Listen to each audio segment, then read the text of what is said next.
Hello viewers, in today's class we are going to discuss one important and conceptual definite integral involving greatest integer function, right?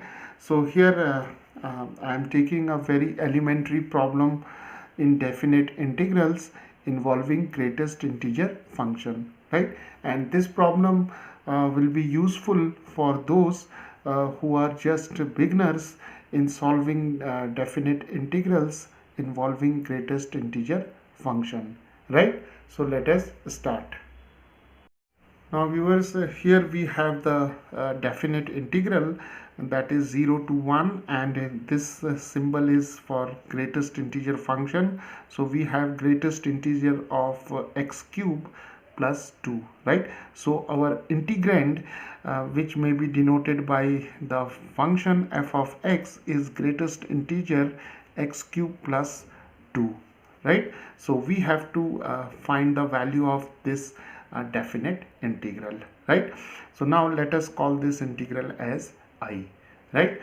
Now here what we will do, we'll make use of the definition of greatest integer function.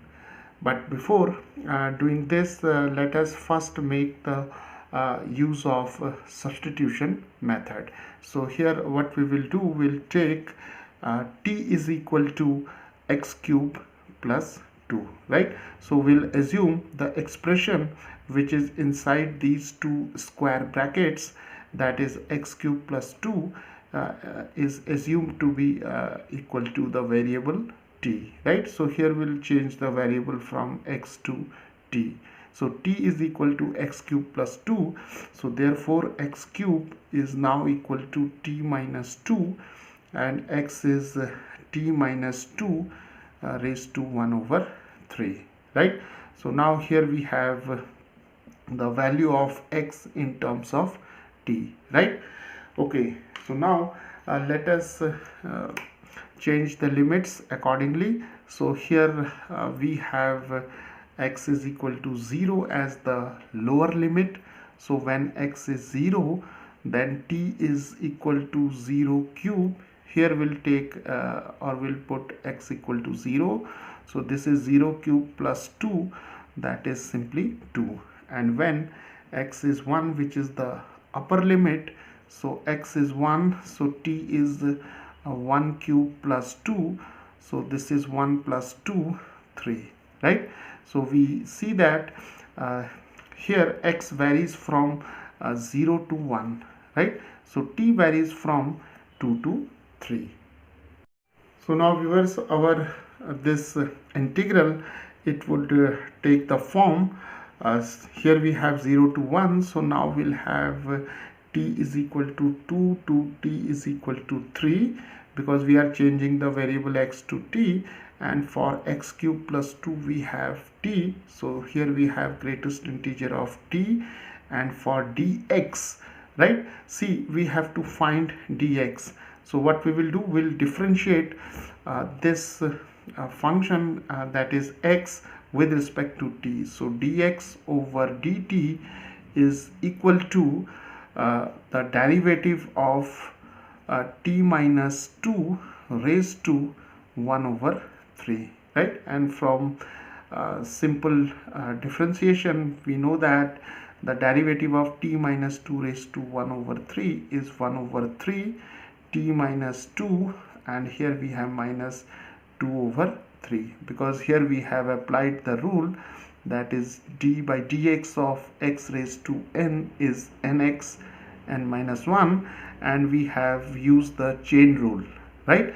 So the derivative of t minus 2 is simply 1, right? So now we have dx over dt as this expression. So dx is equal to 1 over 3 t minus 2 raised to minus 2 over 3 and dt, right? So now we'll take this value of dx over here. So for this dx, we can write 1 over 3, then we have t minus 2 raised to minus 2 over 3 and dt, right? So now at this step we'll make use of the definition of greatest integer function, right? So here we see that we have the greatest integer of t, and the limits of integration varies from 2 to 3. So here if we plot these 2 points, that is, this is t is equal to 2 and this is t is equal to 3, we see that there is no positive or negative integer which lies between 2 and 3, right? So there is no integer between 2 and 3, so we cannot break this integral, and therefore what we will do, we have t, uh, it lies between 2 and 3, so t lies between 2 and 3. So this implies that the greatest integer of t is equal to 2, right? See, here the limits of integration are from t is equal to 2 to 3, and between 2 and 3 there is no integer, right? So we cannot break this integral, right? So what we will do, we'll straight away write the value of greatest integer of t, because t lies between 2 and 3, and whenever t lies between 2 and 3, then the value of greatest integer of t is equal to 2, right? We can also verify it by taking some particular values of t. For example, see, 2.5 lies between 2 and 3, so therefore the greatest integer of 2.5 is 2, right?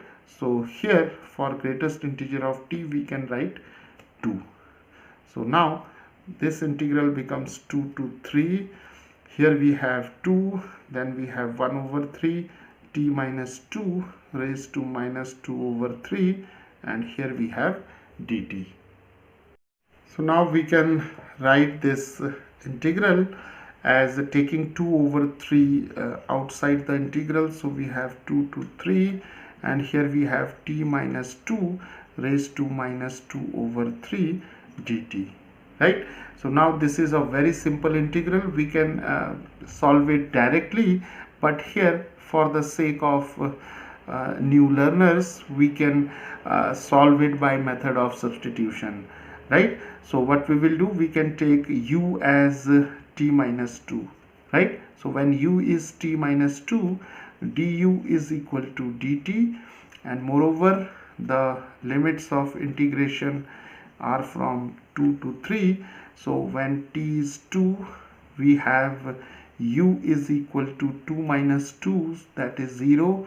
When t is 3, then u is 3 minus 2, 1, right? So now we have this integral equal to 0 to 1, because t is equal to 2 to t is equal to 3 implies u is equal to 0 to u is equal to 1, right? And for t minus 2 we can write u raised to minus 2 over 3, and for dt we have du, right?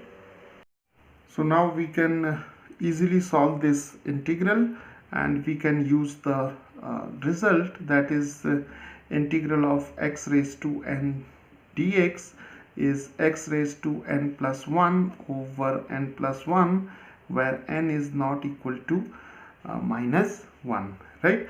So here for n we have minus 2 over 3, so we have 2 over 3 and u raised to minus 2 over 3 plus 1 divided by minus 2 over 3 plus 1, and the limits of integration are from 0 to 1, right? So now I is equal to 2 over 3, and here we have u raised to 1 over 3, that is 1 minus 2 over 3 is 1 over 3, and here we have 1 over 3, then 0 to 1, and we have 2 over 3, and multiplied 1 over 3 can be written as 3 over 1, and u raised to 1 over 3, 0 to 1, and this 3 and this 3 get cancelled, so we have 2, and now we can substitute the limits.